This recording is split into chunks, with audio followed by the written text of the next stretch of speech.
تو وہ تو ایسا ہی ایف سی تو بیچاری اینٹوں پہ کھڑی ہے، وہ کہیں جا تو نہیں رہی، ملک وہ کیا چلا رہی. مجھے خان صاحب کے اس فکرے کی سمجھ نہیں آئی. کہا کہ شہباز شریف صاحب کو صرف فیتے کاٹنے کے لیے رکھا ہوا ہے. صرف فیتے کاٹنے کے لیے تو نہیں، اپنا لطف اٹھا رہے ہیں حکومت کا جتنا اٹھا سکتے ہیں. 48 ایمبیسیڈر ایٹ لارج مقرر کر دیے، بار ایسوسیشن کو oblige کیا، 3-4 چیف منسٹر ہاؤس ہیں جس میں ان کے بھائی بھی رہتے ہیں ایک میں، اور وہ جو اقتدار سے جو یعنی مقدمات ختم ہو گئے ان کے، اور منی لانڈرنگ وغیرہ کا قصہ تمام ہوا جس کے سارے ثبوت موجود تھے اور محفوظ ہیں. کجا یہ کہ وہ جیل میں ہوتے منی لانڈرنگ کیس میں، کجا یہ کہ وہ وزیر اعظم ہیں. یہ الگ بات ہے کہ یہ کتنے دن کی حکومت ہے. جو کیا اقبال نے کہا تھا، وہ خسروی کیا ہے جو خیرات میں ملے، وہ حکومت کیا ہے؟ خیرات میں ہی ملی ہوئی ہے، اس میں تو خیر کوئی شبہ نہیں ہے. دہشت گردی، بڑھتی ہوئی دہشت گردی کے بارے میں انہوں نے خان صاحب نے کہا ہمارے دور میں کیوں نہیں تھی ایسی. آپ کے دور میں اس لیے نہیں تھی کہ کچھ نہ کچھ توجہ تھی اس پہ حکومت کی. اب تو حکومت کا ایک ہی کام ہے، کسی طرح پی ٹی آئی کو کچلنا ہے. تو ایک وقت میں جب ایک اتنی بڑی ترجیح ہو اور ساری انرجی اس پہ لگ رہی ہو تو ظاہر ہے اس پہ کیا صلاحیت تو پوری ہے. ہماری عسکری مجھے فوج میں بھی، ایجنسیوں میں بھی، رینجرز میں بھی کراچی میں ختم کر دیا نا جی. یہ وقت تو لگا. یہ قبائلی علاقوں میں چیلنج اس سے زیادہ نہیں ہے، کراچی سے زیادہ نہیں ہے. مطلب وہ حمایت اس کو بھی حاصل تھی انڈیا کی، الطاف حسین کو بھی، اور بلوچستان میں بھی انڈیا ہی کر رہا ہے، اور یہاں ان لوگوں کو بھی انڈیا کی سپورٹ حاصل ہے. انہوں نے نئے لوگ بھرتی کیے ہیں، نیا اسلحہ فراہم کیا ہے، جہاں سے بھی کیا ہے. ختم اس کو کیا جا سکتا ہے، کوئی ایسی بات نہیں ہے. لیکن اور میرا خیال ہے کہ کریں گے، جلدی کارروائی شروع ہوگی. مگر یہ ہے کہ اپوزیشن مخالفت کر رہی ہے، اس سے بات کرنی چاہیے. عمران خان صاحب نے کہا کہ ملک بچانا ہے، اگر اسٹیبلشمنٹ ملک بچانا چاہتی ہے تو نئے شفاف الیکشن کے سوا کوئی چارہ نہیں. بہرحال نئے شفاف الیکشن تو وہ نہیں کرائیں گے. شفاف کا تو سوال ہی کیا ہے، الیکشن ہی نہیں کرائیں گے اگر ان کا بس چلا. ہاں اگر دباؤ بڑھ گیا، ایک وقت آئے گا تھک جائیں گے تو پھر کیا کریں گے، پھر کوئی چارہ نہیں ہے. ریٹ تو قائم نہیں ہو رہی. کہا کہ سب جانتے ہیں، قاضی صاحب پوچھتے ہیں کہ پارٹی میں الیکشن کیوں نہیں کرائے. کیا وہ نہیں جانتے کہ پارٹی انڈر گراؤنڈ تھی؟ یعنی باقاعدہ الیکشن کیوں نہیں کرائے؟ ویسے تو سارے الیکشن اسی طرح ہوتے ہیں، نون لیگ کے بھی اسی طرح ہوئے، پیپلز پارٹی کے بھی اسی طرح ہوئے، تو ساری پارٹیوں کا ہی، جمعیت علماء اسلام سوائے جماعت اسلامی. سب جانتے ہیں کہ الیکشن کمیشن نے فراڈ الیکشن کرائے، جعل سازی کی، دھاندلی کی. اب تو کمپین ہی نہیں چلانے دی، انہوں کو الیکشن پروسیس سے باہر نکال دیا تھا، بلہ چھین لیا تھا. جب نشان چھین لیا اور آزاد امیدواروں کے طور پر اور بہت سے لوگ گرفتار کر لیے اور بہت سے لوگوں سے پارٹی چھوڑنے پر مجبور کر دیا، کہا کہ الیکشن. لیکن بہرحال انہوں کا فراڈ الیکشن کرائے. اور اب قاضی صاحب ہمیں انہی کے پاس بھیج رہے ہیں. یعنی انہوں نے کہا ہے کہ مشورہ کیا الیکشن کمیشن کرے چیف جسٹس سے، لاہور ہائی کورٹ کی محترمہ جو نئی چیف جسٹس ہیں. ایک فقرہ انہوں نے اس وقت کہا جو پرویز خٹک کے بیان کے دوران روسٹرم پر آیا تھا، اس کی رودات کافی دلچسپ ہے، کچھ آپ نے شاید سنی بھی ہو. کہا، اور یہ آؤٹ آف بلو انہوں نے کہا، یا کوئی بات ایسی ہو رہی ہوگی کرپشن وغیرہ کی، کہ اب تو نواز شریف کے فلیٹ بھی پاکستان آنے چاہیے. یعنی وہ جو روپیہ ہے جو انہوں نے بھیجا ملک سے باہر وہ واپس آنا چاہیے، فلیٹ تو نہیں لائے جا سکتے. اس میں مجھے یہ واقعہ یاد آیا جو عمران خان نے اسمبلی میں سنایا تھا کہ میاں صاحب سے انہوں نے ذکر کیا بہت عرصہ پہلے، ربع صدی سے بھی زیادہ پہلے، کوئی 30 سال پہلے، 35 سال پہلے، جب وہ یعنی کرکٹر تھے، ریٹائر ہو گئے تھے یا نہیں ہوئے تھے، کہ انہوں نے ایک پینٹ ہاؤس خریدا ہے لندن میں. کوئی ذکر کہیں آیا ہوگا مکان کا. تو انہوں نے کہا کہ وہ پینٹ ہاؤس کیا ہوتا ہے. میاں صاحب نے کہا تو انہوں نے کہا کہ پینٹ ہاؤس ہوتے سب سے اوپر ہو, چھت پہ ہو, چھت پہ جو ایک ہی مکان ہو. بہت سارے پینٹ ہاؤس نہیں ہو سکتے, ایک ہی مکان ہوگا, یعنی پوری چھت ہے, چاہے وہ 8-10-20 کنال کا وہ ہو, کمپلیکس ہو. تو میاں صاحب نے کہا بقول عمران خان کے, اگر آندھی آئی اور اڑ گیا تو آپ کیا کریں گے؟ اچھا اور کیا خان صاحب نے کہا؟ انہوں نے مطالبہ کیا کہ اگرچہ نیب کی ترامیم سے جسٹس اطہر من اللہ نے کہا ہے کہ مجھے ذاتی طور پہ بھی فائدہ پہنچ سکتا ہے, لیکن سوال میری ذات کا نہیں ملک کا ہے. یہ ترامیم جو ہیں یہ واپس لی جانی چاہیے. ان سے غیر ملکی سرمایہ کاری کی حوصلہ شکنی ہوتی ہے, یعنی جابس پیدا نہیں ہوتی, یعنی مہنگائی بڑھتی ہے, یعنی بے روزگاری بڑھتی ہے, اور کرپشن کی حوصلہ افزائی ہوتی ہے. ایسی ترمیم تو کسی بنانا ریپبلک میں بھی نہیں ہو سکتی. ویسے گزارش یہ ہے خان صاحب, یہ بنانا ریپبلک ہی ہے. بنانا ریپبلک اور کیا ہوتی ہے؟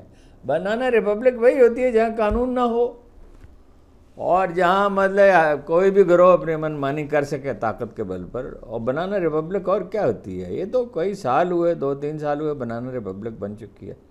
اس کی اسٹریٹجک امپورٹنس ہے پاکستان کی بہت زیادہ, اس کے امکانات بہت زیادہ ہیں. لہٰذا یہ اس کو سسکتا ہوا زندہ رکھا جائے گا. جیسے خرکار بچوں کو پکڑ کر لے جاتے ہیں تو اتنی روٹی ضرور دیتے ہیں کہ وہ زندہ رہیں تاکہ ان کا کام کرتے رہیں. ایک اخبار نویس نے ان سے کہا کہ نیب نے مجھ پر کیس بنانے کے لیے 1 کروڑ 80 لاکھ روپے کے نیکلس کو 3 ارب 18 کروڑ کا بنا دیا. وہ تو آپ کو یاد ہی ہے قصہ. ایک جز وقتی ملازم, وہ بھی ایک بھارتی ادارے کا, جس کو کوئی پتہ نہیں تھا نیکلس کیا ہوتا ہے, ہیرے کیا ہوتے ہیں, پارٹ ہے جاب کرتا تھا, اس کے بیان کی بنیاد پر نیب نے یہ کیس بنایا. یہی ہوتی ہے بنانا ریپبلک, اور کیا ہوتی ہے؟ تو ایک اخبار نویس نے کہا آپ تو اسٹیبلشمنٹ کی طرف دیکھ رہے ہیں. جب انہوں نے کہا کہ اسٹیبلشمنٹ اگر بھلائی چاہتی ہے ملک کی تو شفاف الیکشن کرے, تو خان صاحب نے کہا حکومت اسی کی ہے ملک میں. پرویز خٹک کا قصہ بڑا دلچسپ ہے. گواہی دینے کے لیے آئے تو حالت ان کی خراب تھی. روسٹرم پر عمران خان بھی آ گئے روسٹرم پہ, ظاہر ہے انہیں آنا ہی تھا سامنے, اور مسکراتے رہے, ان کی طرف نہیں دیکھ رہے تھے. سارا وقت اخبار نویس کہتے ہیں کہ انہوں نے پرویز خٹک کی طرف نہیں دیکھا. پرویز خٹک البتہ کنکھیوں سے ان کی طرف دیکھتے رہے, اور وہ اس کو دیکھ کر, خان کو دیکھ کر وہ لڑکھڑائے, اور بعض لوگ تو کہتے پسینے ہی چھوٹ گئے. خان صاحب نے وکلا سے کہا جب وہ لڑکھڑائے, اسے پکڑو کہیں گری نہ جائے. پرویز خٹک صاحب نے گواہی جو دی وہ یہ ہے کہ شہزاد اکبر نے القادر ٹرسٹ کے بارے میں, یہ القادر ٹرسٹ کے بارے میں سماعت تھی, کے بارے میں بتایا تھا کہ برطانیہ سے موصول ہونے والے 190 ملین پاؤنڈ, وہ جو ملک راز والا کیس ہے, جو برطانیہ کی کرائم انویسٹیگیٹنگ ایجنسی نے وہ روپیہ ان سے وصول کیا, اور یہ طے پایا کہ یہ سپریم کورٹ کو بھیج دیا جائے گا. انہوں نے کہا کہ یہ کہا کہ تھا یہ روپیہ پاکستان کو ملے, تو پاکستان کو ملا ہے نا.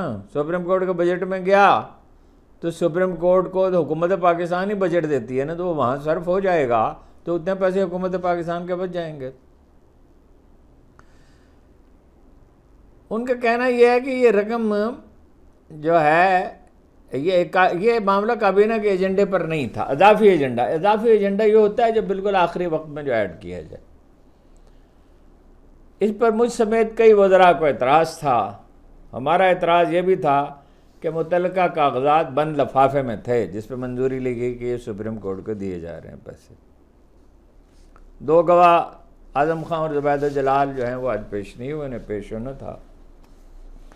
پرویز خٹک کے بارے میں اخبار نویس کہتے ہیں کہ وہ وقت سے پہلے آئے, وہ اخبار نویس جو وہاں موجود تھے, جن سے جھگڑا بھی ہوا, پولیس والوں نے دھکے بھی دیے ان کو, اور وہیں کہیں چھپ کے اخبار میں کو کہنا کہ بیٹھے رہے. روسٹرم پر آئے تو بعض تو کہتے ہیں کہ بہت ہی حالت خراب تھی, تھر تھر کانپ رہے تھے. درمیان میں پھر 2 وکیل کھڑے کیے گئے, یعنی ایک وکیل تو تھا ہی, 2 اور وکیل کھڑے کیے کہ انہیں ذہنی سہارا دیں, مگر وہ مسلسل کانپتے رہے اور بیان ختم ہوتے ہی بھاگ نکلے. جیسے میں نے آپ سے عرض کیا, یہ وہ آدمی ہے جو کہتا تھا میں پی ٹی آئی کو توڑ دوں گا. ہاں جی, یہ صاحب جو ہیں یہ جہانگیر ترین کی مہربانی اور عنایت سے اور مدد سے اور سپورٹ سے سیکرٹری جنرل بنے.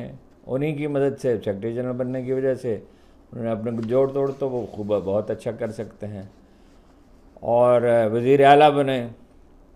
انہی کی عنایت سے, جہانگیر ترین اور ان کی عنایت سے وہ انہوں نے فوزیہ قصوری کو پارٹی سے نکالا, ایک خاتون صدر کو بنایا, اس کے لیے روپیہ خرچ کیا گیا بے دریغ. اس پہ جج صاحب کا کیا نام ہے, انہوں نے ایک رپورٹ لکھی اور اس الیکشن کو کالعدم قرار دینے کا فیصلہ کیا. اور عمران خان صاحب کی غلطیوں میں سے ایک یہ ہے کہ انہوں نے اس کو کالعدم قرار نہیں دیا. محدود وہ حمایت تھی ان کی, آزاد امیدواروں کو شامل کر کے حکومت بنائی. حکومت انہیں اس وقت لینی نہیں چاہیے تھی. وہ تو جو حکومت بناتی نون لیگ دھاندلی سے سیٹیں اس نے جیتی تھیں, اور اس پیمانے کی دھاندلی نہیں تھی مگر دھاندلی تھی, اور سپریم کورٹ نے دھاندلی قرار دی تھی. تو وہ تو کچھ عرصے کے بعد 1-2 سال کے بعد ختم ہو جاتی, لیکن وہ ان کا خیال تھا کہ حکومت میں آنے کا بعد حالات کو ٹھیک کر لیں. آپ سے عرض کیا ہے مولانا فضل الرحمان نے پی ٹی آئی کے رہنماؤں سے کہا کہ وہ فیصلہ سڑکوں پہ ہوگا, اسمبلیوں سے مستعفی ہو جائیں. ان کے پی ٹی آئی کے لیڈروں کا موقف یہ ہے کہ پہلے جو ہم نے اسمبلیوں سے استعفیٰ دیا, پنجاب کی اور پختونخوا کی اسمبلی برخاست کی تو نہیں ہوئے الیکشن, اور قومی اسمبلی سے مستعفی ہوئے تو بھی نہیں ہوا کچھ. اس کا نقصان ہوا, فائدہ نہیں ہوا, نقصان ہی پہنچا. مگر بہرحال مولانا کا موقف یہی ہے. ایک اور ملاقات ہو کہ میری سمجھ میں نہیں آتا یہ وہاں کیا لینے کے لیے جاتے ہیں. بھائی مولانا کا ایک موقف ہے, ٹھیک ہے, وہ اس پہ ان کا حق ہے کہ وہ اس موقع پہ قائم رہیں, فیلڈ میں رہیں. اتحاد ان دونوں پارٹیوں کو کیوں ضروری ہے جو چل ہی نہیں سکتا؟ دیکھیے, اتحاد اگر ہوگا مولانا اس کی قیادت کا مطالبہ کریں گے. دوسرے یہ ہے کہ وہ جمعیت علماء اسلام کے جو گروپ ناراض ہے, جو بڑا گروپ ہے مولانا شیرانی کا, یعنی بہت بڑا گروپ نہیں ہے, یعنی قابل ذکر گروپ ہے ایک, ان کو آپ ناخوش کریں گے, اور مولانا قیادت بھی چاہیں گے, فیصلہ کرنے کا اختیار بھی چاہیں گے. اور کیا وہ اقبال نے کہا تھا, مجھے ڈر ہے کہ طفلانہ طبیعت تیری اور عیار ہیں یورپ کے شکر پارا فروش. کیوں وہاں جا کے گھستے ہیں؟ وہ بڑا اچھا ہوا, فیصلہ ہو گیا, دونوں پارٹیوں میں تلخی ختم ہو گئی, یہ طے کر لیا, اور یہ ہمیشہ ہمیشہ کے لیے طے ہونے چاہیے. ایک دوسرے پر فکرے اچھالتے تھے, ایک دوسرے کی توہین کرتے تھے, نام رکھتے تھے, جو بڑی جاہلیت کی بات ہے. قصہ ختم ہوا, اچھی بات ہے, وہ اپنی کوشش کریں, آپ اپنی کوشش کریں. شام اتحاد کیوں ضروری ہے؟ اور ضروری ہے تو یہ کہ کیا کرنے کے لیے وہاں جاتے ہیں, وہاں بھیجیں ان کو, اپنا اچکزئی صاحب کو. وہ اگر وہ اچکزئی صاحب میں خوبی یہ ہے کہ وہ طول طویل بات میں نہیں پڑتے, کرکس آف دی میٹر پر جاتے ہیں. معاملے کا جو مرکزی نقطہ ہے ٹو دی پوائنٹ اس پہ بات کرتے ہیں. ایک دفعہ اسم ظفر صاحب سے میں نے پوچھا, میرا خیال ہے کہ پاکستان کی تاریخ میں طویل ترین عرصے تک وکالت کرنے والے وہ آدمی تھے, کہ آپ کی کامیابی کا راز کیا ہے؟ اس پہ وہ ہنسے, اور وہ ہنسنے سے ان کی مراد یہ تھی کہ یعنی گویا تم یہ سمجھ رہے ہو. ان کے چہرے پر ایک تاثر تھا کہ میں کوئی ذہین آدمی نہیں ہوں. انہوں نے کہا میں بنیادی سوال کو چھوڑتا نہیں ہوں. یہ اچکزئی صاحب میں بھی خوبی ہے, بنیادی بات کو پکڑتے ہیں. تو ان کو بھیجیں, چھوڑیں اب اس قصے کو, اس سے کچھ نکلنے والا نہیں ہے. جس چیز کا کوئی نتیجہ نہ نکلتا ہو اس میں کیوں انرجی ضائع کی جائے؟ ذرائع نے دعویٰ کیا ہے کہ طارق محمود جہانگیری صاحب کو جو اسلام آباد کی 3 نشستوں کی مبینہ دھاندلی کی سماعت کر رہے ہیں, اور امکان یہ نظر آتا ہے کہ 3 امیدواروں نے آج انہوں نے بھی دے دیے کاغذات اپنے ڈاکٹر طارق صاحب نے, تو وہ اپنا جو ہے وہ چھن جائیں گی یہ سیٹیں. تو ان کو 2 آپشن دیے گئے ہیں. یہ دعویٰ ہے, میری اطلاع نہیں ہے, بعض ذرائع یہ دعویٰ کر رہے ہیں کہ نمبر 1 تو یہ کہ 2 آپشن ہیں, آپ مستعفیوں کے گھر چلے جائیں. دوسری یہ ہے کہ سپریم جوڈیشل کونسل کے ذریعے آپ کو نکال دیا جائے گا اور پینشن سمیت تمام مراحت جو ہیں اس سے آپ محروم ہو جائیں گے. انہیں دھمکیاں میں اس ٹیلی فون کال بھی مل رہے ہیں, کچھ مشکوک قسم کے لوگ باتیں بھی کر رہے ہیں. اور یہ جو اوپر کا پیغام ہے, یہ 2 آپشن جو ہیں, یہ کہا جاتا ہے کہ ان کے امریکہ میں مقیم بھائی کے ذریعے انہیں دیا گیا ہے. جج صاحب نے رجسٹرار کے ذریعے اطلاع دے دی ہے ایف آئی اے کو. ایف آئی اے کو اطلاع دینے کا کیا, بس ریکارڈ پہ آ گیا. عدت کیس کی سماعت میں بشرا بی بی کے وکیل سلمان صفدر نے کے دلائل مکمل ہو گئے. ان کے دلائل 3 دلائل تھے. 4 سال سے زیادہ عرصے کے بعد, ایگزیکٹلی آفٹر 2000 days, آپ کو یہ کہ معاملہ یاد آیا. جو کاغذات ہیں ان میں طلاق کی جو تاریخ ہے اس میں ٹیمپرنگ کی گئی, اس کو بدلا گیا. جیسے الیکشن کمیشن نے فارم 45 جو ہیں اس میں تبدیلیاں کی ہیں. اور اینٹی کرپشن پنجاب میں گرفتاری کے بعد آپ نے ایک نیا موقف اختیار کیا. اس سے پہلے ایک موقف اور تھا. خاور مانیکا کے وکلاء سے عدالت نے ٹیمپرنگ کا جواب مانگا کہ ٹیمپرنگ کی ہے, نہیں کی ہے تو کیوں کی ہے. اور یہ بھی پوچھا کہ گواہوں کے بیانات جو ہیں وہ کیوں نہیں دیے گئے. گواہوں کے بیانات جو ہیں وہ قاعدے کے مطابق ملزمان کو کیوں نہیں دیے گئے. جن گواہوں نے جو بیانات دیے ہیں تو اس کا ٹیکسٹ انہیں مہیا کیا جانا چاہیے, اس پہ بحث کرنی ہوتی ہے وکیل کو. خاور مانیکا صاحب نے مزید التوا کے لیے 2 درخواستیں دائر کی, جس پہ جج افضل مجوکا صاحب نے فریقین کو نوٹس جاری کر دیے ہیں. ان درخواستوں پر یہ بیچ میں ایک بات آ گئی, یہ اخبار نویس کہتے ہیں 3 فریقین کو, 4 فریقین کو, 9 فریقین کو. فریقین کا مطلب ہوتا ہے 2 فریق, یا فریق ہے یا فریقین ہے, اور جب 2 سے زیادہ ہوں تو پھر کہا جائے گا 3 فریق. ہاں جی, 6 فریقی کہا جا سکتا ہے, 4 فریقی کہا جا سکتا ہے, 5 فریقی کہا جا سکتا ہے. کوئی تو پاکستانی عوام کو مونس بنا دیا, پاکستان کی عوام یہ کہتی ہے او بھائی کوئی لازم ہے کہ غلط زبان بولی جائے. ایک درخواست انہوں نے یہ دی ہے, 2 درخواستیں دی ہیں کہ میڈیکل بورڈ سے رائے لی جائے. دوسری میں کہا گیا اسلامی نظریاتی کونسل, فیڈرل شریعت کورٹ اور مسلم سکالرز کی اوپینین لی جائے. بیرسٹر سلمان صفدر نے بعد میں اخبار نویسوں سے گفتگو کی اور کہا کہ سرکار کو یعنی حکومت کو کل آخری موقع دیا گیا ہے دلائل دینے کا, مگر ساتھ یہ ہے 40 منٹ سے زیادہ کا کیس نہیں. میرا خیال 40 منٹ زیادہ ہیں. کیس تو واضح ہی ہے, اس میں کیا بھام ہے. رہ گیا فیصلہ, تو فیصلہ جو بھی ہو. جی عدت کیس میں عمران خان اور بشرا بی بی کو 7 سال قید کی سزا دینے والے سول جج قدرت اللہ سینئر سول جج جناب قدرت اللہ ترقی پکر ایڈیشنل ڈسٹرکٹ سیشن جج مقرر ہو گئے. یہ عرض کیا آپ سے کہ 48 ایمبیسیڈر ایٹ لارج مقرر کر دیے ہیں. ایمبیسیڈر ایٹ لارج وہ ہوتا ہے جہاں کہیں بھی کسی کو بھی ملک میں جس کو بھیجا جا سکتا ہے. کوئی تاریخ میں اس کی نظیر نہیں ملتی. ظاہر ہے لوگوں کو oblige کرنے کے لیے یہ سب کیا جا رہا ہے اور سرکاری روپیہ برباد کیا جا رہا ہے حمایت حاصل کرنے کے لیے. کمزور حکومت ہے. کمزور کیا, بیچاری لاچار حکومت ہے. تو